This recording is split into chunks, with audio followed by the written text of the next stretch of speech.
All right, welcome back. We are focusing on UN Sustainable Development Goals 4 and 5 and 10, which are reduced inequalities, gender equality, and quality education.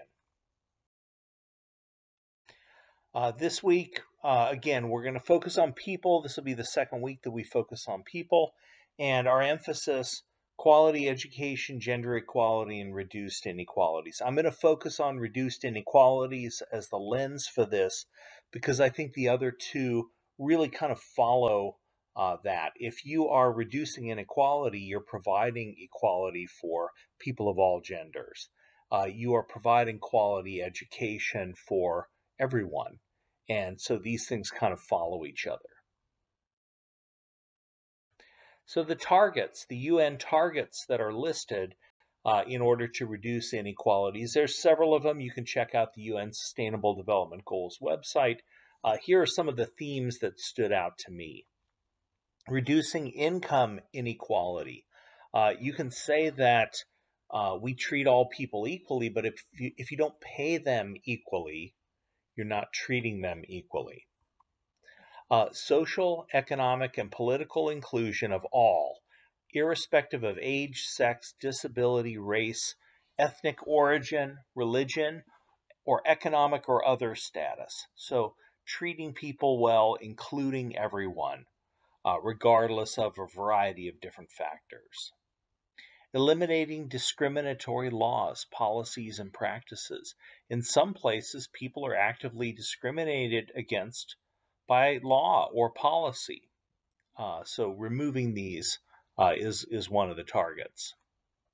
Providing a voice for developing countries in global decision making. I found this one to be a really appealing goal. We have groups like the global groups that represent the most economically powerful countries, but that doesn't represent the voice of the developing countries in global decision making. Yes, they have a role in the United Nations, but specifically giving them a more active voice in global decision making, I think is a good target. And then finally, orderly, safe, regular, and responsible migration and mobility of people, allowing people to move where they want to, allowing people to immigrate legally into places. This is kind of a hot button topic in the United States, and finding a way to do this safely and responsibly. We're a nation that's made up of immigrants in the United States, and the United Nations has listed this as a target to have safe, regular, and responsible migration and mobility. So in the next few slides, I want to emphasize ways that we have reduced inequalities in the United States to some extent, but I really want to emphasize that we still have a lot of work to do in this area. People are not treated equally, and there are some injustices that we need to set right. The image that's shown here is from the Rodney King beating. This was an incident that occurred in the early 1990s when I was a college student in Los Angeles, near where I lived. And Los Angeles police officers targeted an African American man named Rodney King and almost beat him to death. Later, they were charged with that as a crime, but they were all found not guilty of that. And the whole area was outraged as a result of this. There was rioting, there was all sorts of civil unrest because of the injustice that had been carried out. And since that time period, some things have stayed the same and some things haven't changed. George Floyd was murdered by Minneapolis police officers as well. But the change that took place is that this galvanized support on his behalf. There were a lot of protests seeking racial justice and seeking justice for George Floyd. And ultimately, the police officers that killed him were held accountable for that and were convicted of murder. I take very seriously the poster that's in the upper left of this picture. Put your privilege to work white people. There's been more of a call to white Americans to take this charge seriously and to act on behalf of justice for everyone, especially Black lives in the United States. Another place where inequality really hits home is in terms of earning potential. And this graph shows the inequality that exists both between men and women, as well as between different ethnic groups. White Americans, and all of these graphs show people that are age 58 through 62 that are born in between 1950 and 1954. So let's say they're 60 years old, and let's say they've been working since they were 20 years old on average. So they've had 40 years of earnings where they can accumulate this amount of wealth or this amount of lifetime earnings. For white men, this was $2.7 million in 2015 dollars. Black men and Hispanic men earn substantially less than this. And women, white women, black women, and especially Hispanic women, earn substantially less than that. So that again highlights the inequality and says that we have to do a lot of work to rectify this. We've made some progress in terms of civil rights for gay, lesbian, and bisexual individuals within the United States. They now have the right to marry each other. Likewise, there's been an increasing recognition in the United States that trans individuals also have rights to live their gender identity and express themselves and be who that they are. And that has really gained some momentum within the United States. However, recently the Supreme Court overturned a ruling called Roe versus Wade, which basically that ruling ensured that women had the right to seek an abortion if they wanted to.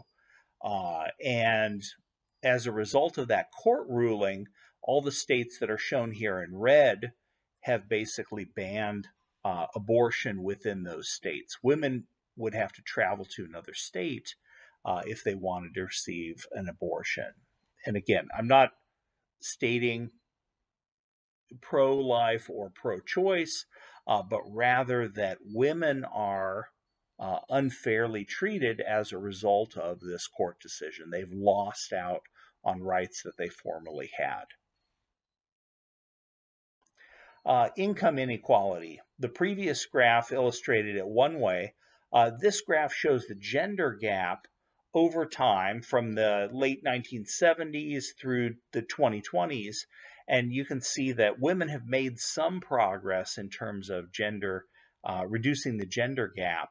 But they've gone from earning 70 cents for every dollar that a man would earn to earning about 83 cents for every dollar that men would earn. So again, that's not equity, and it's kind of stagnated since the mid 2000s at around 82, 84% in that range.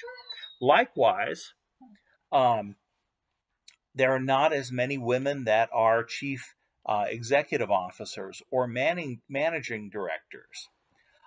That number has improved. It's gone from 15% in 2019 to 26%. So that's certainly a big jump in the right direction in 2 years.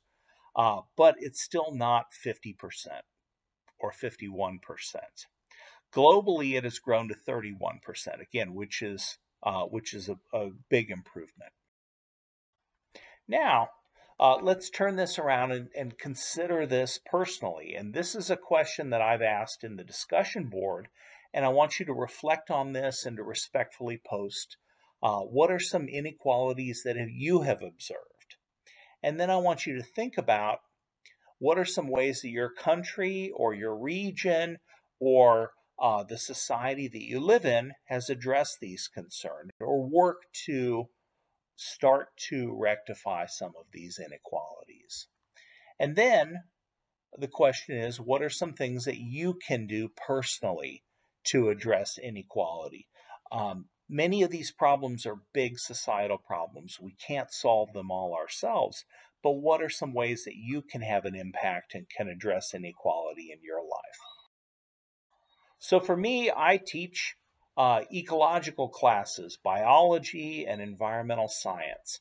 And a few years ago, I took a look at myself and what my course reading list was, and that was kind of eye-opening for myself. So I had based my readings for the general ecology class on this classic book, Foundations of Ecology, that looked at original studies in the field and considered ways that that has impacted and changed the way that we study ecology.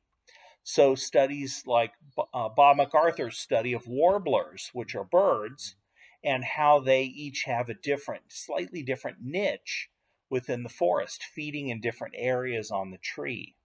I had them read about Bob Payne and his study of predation in the rocky intertidal area.